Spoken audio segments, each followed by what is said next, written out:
اهل الحدیث شپودین سر قرباناون زندہ باد وی خلی سلافی خستا زوانان زندہ باد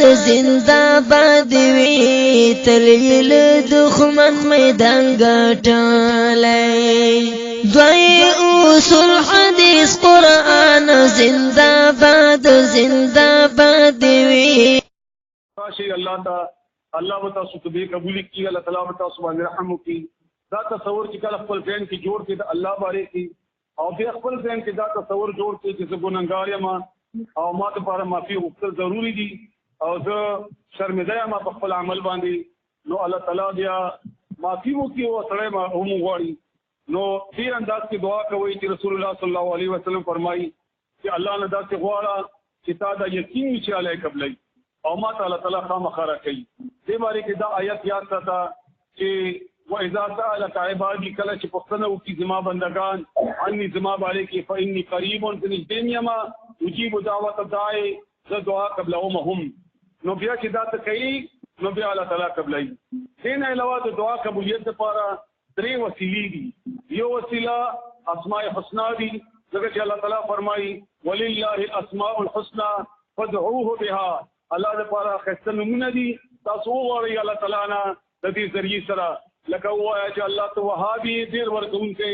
مونږ ته خپل خیر راکړي الرحماني دې رحم علیکم باندې رحم وکړي همدا ورنګ ته کریمي الله زموږ هم عزتمن کې ته سلامي مونږ تم سلامتی راکړي یو دار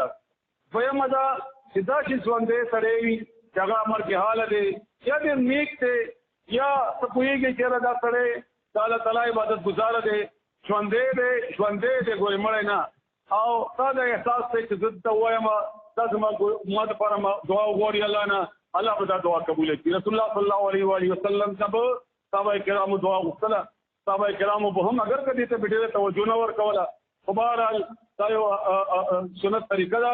نو دا دویمه طریقه ده د دعا د قبولیت دریمه طریقه د دعا د قبولیت دا ده چې خپل نیک عمل وکړي او هغه نیک عمل الله ته وسیله جوړ کړي الله ما دا 100 روپۍ د الله پر رضا کې ورکړلې الله دې قبول کړي دې بدل کې ما صدا راکړي یا به ګوره کا نه په لوکل یا به ذکر او اذکار کو یا کا د پر جماعت کې ګرمي کې ناس کوما نو الله دې قبول کړي دې بدل کې ما صدا راکړي دغه عمل هم دومره کېدل شي او دا الله شان ډېر لوی دی دا درې ذریعہ دي د دعا د قبولیت الله تعالی دې دا ټول زموږ په حق کې قبول کړي الله دې زموږ دعاګانې قبول کړي